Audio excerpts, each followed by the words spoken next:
Welcome everyone to the video that will have you casually cruising around on your back wheel with grace, control, style and ease. This statement is entirely fraudulent and should not be taken as fact. The opinions of Ben Cathro are his and his alone and are not representative of the opinions of Pinkbike. If you attempt to follow the advice in this video, Pinkbike bears no responsibility in the side effects born from following said advice. Such side effects include frustration, anger, despair, pain, sadness, sore bummitis, pinched shins, rage, and in rare cases, diarrhea.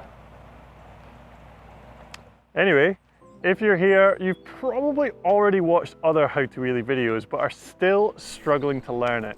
You're probably hoping that I'm just going to say, well, they're all wrong. Here's the mind-blowing solution that's going to get you loving back wheel. Well, no, they're all right, mostly. You know how to learn to wheelie. You've just got to get out there and do it. We could end the video right here, but I'll go over the specifics to wheelie. I mean, we might as well, we're already here.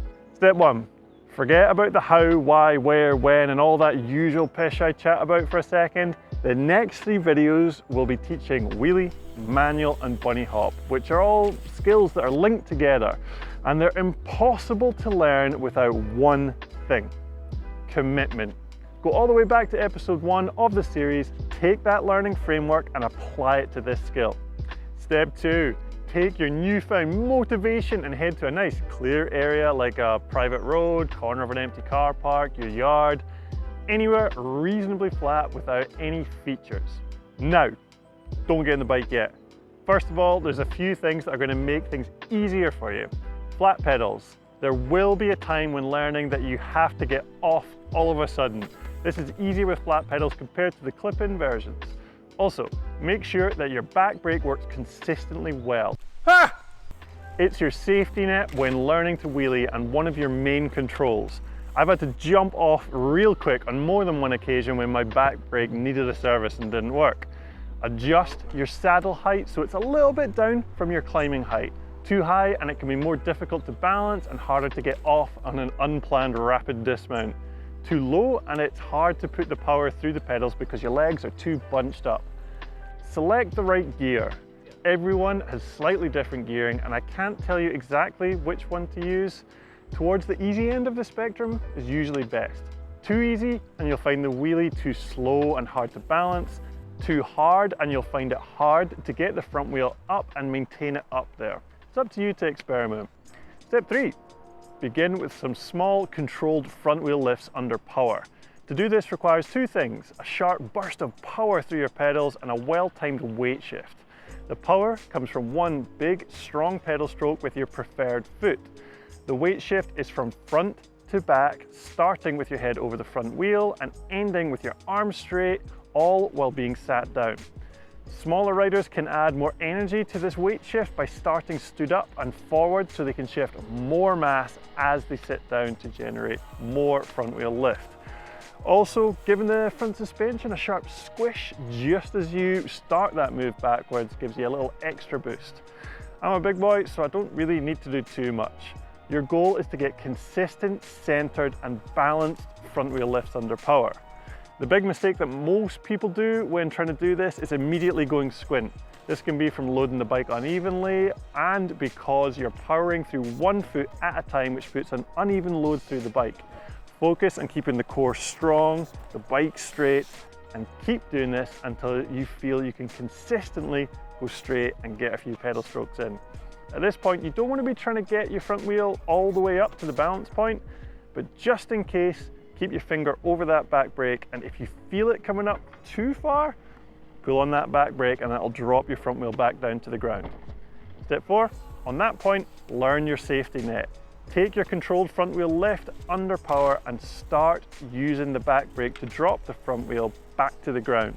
You want to build up this connection in your brain that the back brake is a safety net, because when you do get to the balance point and you don't have that automatic muscle memory, you're just going to panic, forget, flip off the back. Get real comfy with this back brake to bring the front wheel down before progressing to the next step. Step 5, remove the fear. Anyone that has tried to wheelie before either can't get to the balance point because of poor technique or has gone past it, crashed, and is now scared to get close. We need a safe way to get there and beyond without panicking or crashing. The way to do that is stepping off the back of the bike, which might seem scary, but it's easier than it sounds. You'll know now which is your preferred foot to power with. Well, your other foot will be the one that you step off with. Stick your bike in the easiest gear you have, do the same front wheel lift with just a really powerful stroke with the intention of getting the front wheel as high as possible. As the front wheel comes up to the balance point, you simply step off the back of the bike with the other foot. You can start trying to get to that balance point quite smoothly, lingering there before stepping off the back and get a feel for where it is. Once you're feeling totally chill about this, you can move on. Step 6, you have all the ingredients now. Balanced front wheel lift, familiarity with the balance point, and rear brake muscle memory. Let's wheelie. First of all, your goal is to get to the balance point, then use that rear brake to bring it back down to the ground. Do that a few times to get comfy. Then begin to get more and more gentle with that back brake, just enough so that you don't go over the back. Keep pedaling while you're doing this and just feather that brake to maintain that balance point. Practice will make perfection. Step 7, side to side balance. Now you're getting consistently up to the balance point and controlling it, you need to work on your side to side balance. Focus on your bum staying centered over the rear wheel.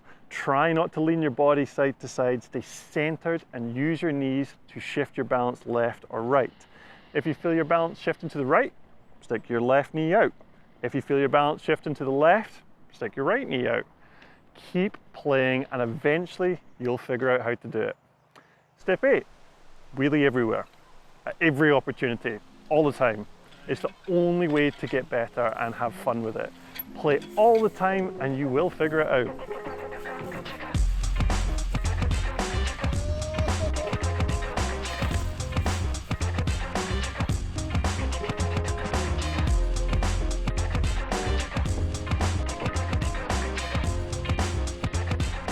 And well, there we go.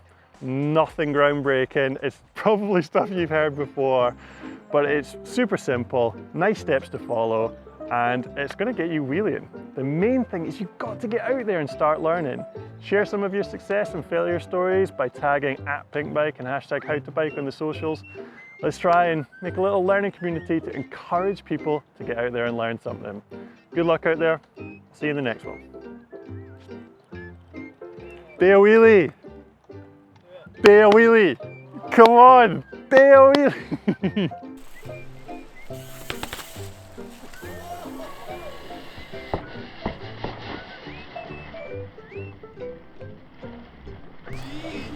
You ever seen a wheelie skid before?